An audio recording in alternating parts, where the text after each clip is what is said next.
Hello, boys and girls. Welcome to Fairy Tale Land. I have a great story for you today. Now, I want you to sit back, relax, and listen. You're not used to doing that. You're used to your phones and looking at things, but you should use your listening skills and your imagination. All right? As I read this, just close your eyes and listen.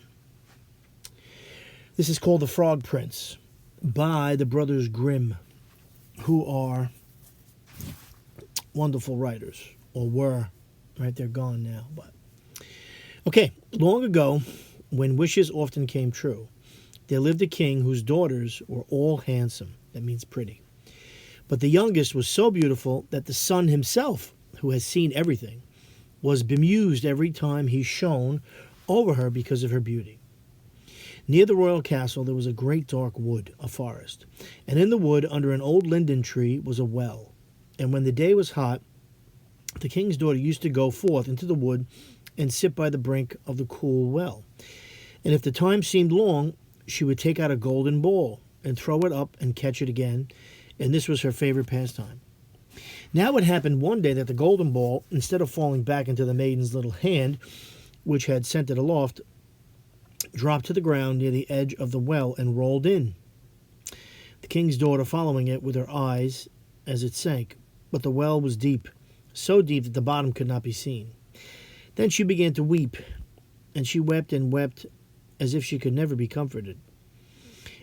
And in the midst of her weeping, she heard a voice saying to her, "What ails you, king's daughter? Your tears would melt a heart of stone." And when she looked to see where the voice came from, there was nothing but a frog stretching his thick, ugly head out of the water. "Oh, is it you, old waddler?" said she. "I weep because my golden ball has fallen into the well." She's pretty rude. "Never mind, do not weep," answered the frog. "I can help you, but what will you give me if I fetch up your ball again?" "Whatever you like, dear frog," said she. "Any of my clothes, my pearls and jewels, or even the golden crown that I wear." "Your clothes, your pearls and jewels, and your golden crown are not for me," answered the frog. "But if you would love me and have me for your companion and playfellow, and let me sit by you at the table, and eat from your plate and drink from your cup, and sleep in your little bed, if you would promise all this, then would I dive below the water and fetch you your golden ball again." "Oh, yes," she answered, "I will promise it all, whatever you want, if you will only get me my ball again." But she thought to herself, "What nonsense he talks, as if he could do anything but sit in the water and croak with the other frogs, or could possibly be anyone's companion." I think she's forgetting the fact that this frog knows how to talk. Anyway, but the frog, as soon as he heard her promise, drew his head under the water and sank down out of sight. But after a while, he came to the surface again with the ball in his mouth, and he threw it on the grass. He did it. The king's daughter was overjoyed to see her pretty plaything again, and she caught it up and ran off with it. "Stop, stop," cried the frog. "Take me up too. I cannot run as fast as you." But it was of no use, for croak after her he might. She would not listen to him, but made haste home, and very soon forgot all about the poor frog, who had to betake himself to his well again. The next day, when the king's daughter was sitting at the table with the king and all the court, and eating from her golden plate, there came something pitter-patter up the marble stairs, and then there came a knocking at the door, and a voice crying, "Youngest king's daughter, let me in." And she got up and ran to see who it could be. But when she opened the door, there was the frog sitting outside. Then she shut the door hastily and went back to her seat, feeling very uneasy. Yeah, because she didn't do what she promised she'd do. Naughty girl. The king noticed how quickly her heart was beating and said, "My child, what are you afraid of? Is there a giant standing at the door, ready to carry you away?" "Oh, no," answered she, "no giant, but a horrid frog." "And what does the frog want?" asked the king. "Oh, dear father," answered she, "when I was sitting by the well yesterday and playing with my golden ball, it fell into the water. And while I was crying for the loss of it, the frog came and got it again for me on condition that I would let him be my companion. But I never thought that he could leave the water and come after me. But now there he is outside the door, and he wants to come in to me. And then they all heard him knocking the second time and crying, Youngest king's daughter, open to me. By the well water, what promised you me, youngest king's daughter? Now open to me. That which thou hast promised, thou must perform, said the king. Now he's a good king and a good parent. So go now and let him in. So she went and opened the door, and the frog hopped in, following at her heels till she reached her chair. Then he stopped and cried, Lift me up to sit by you.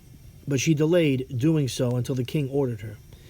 When once the frog was on the chair, he wanted to get on the table, and there he sat and said, Now push your golden plate a little nearer, so that we may eat together.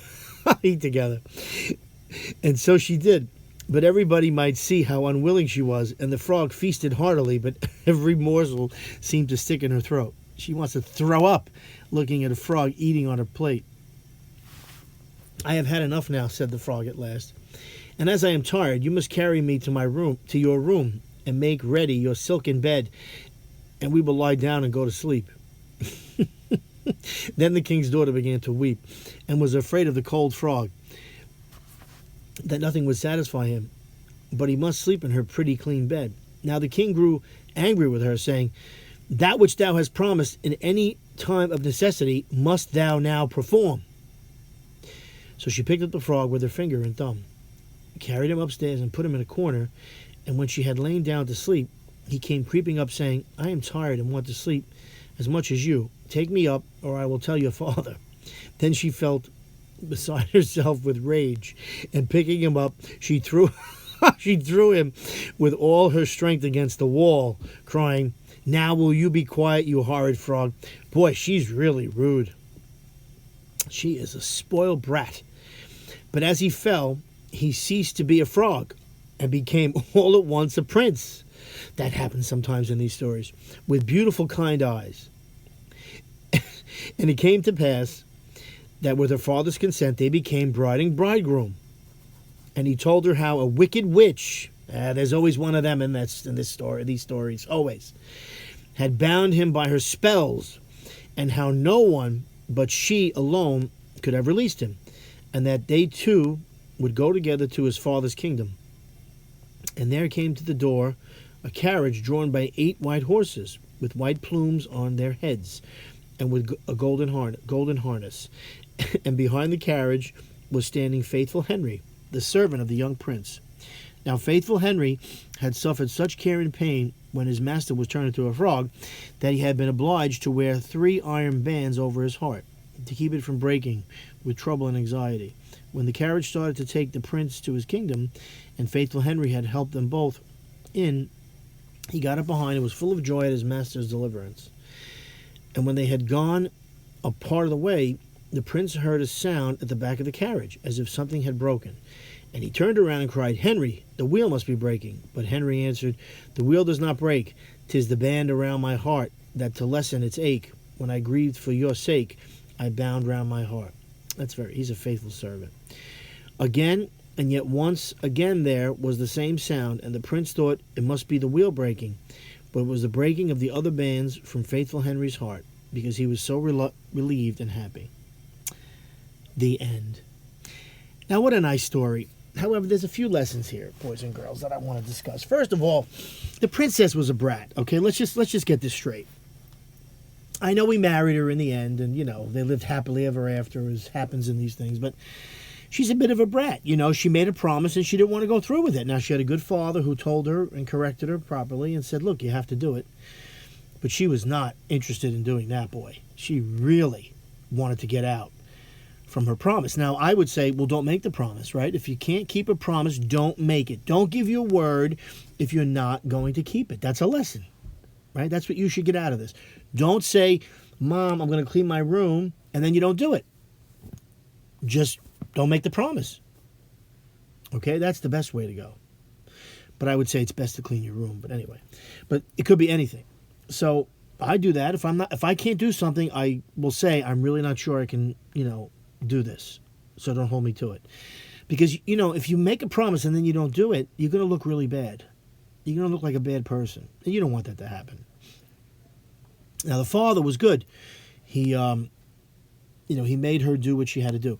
And then the prince, who's really, the frog, who's really the prince, he was, he stuck to his guns, and he wound up making making her throw him across the room there, and that's kind of funny.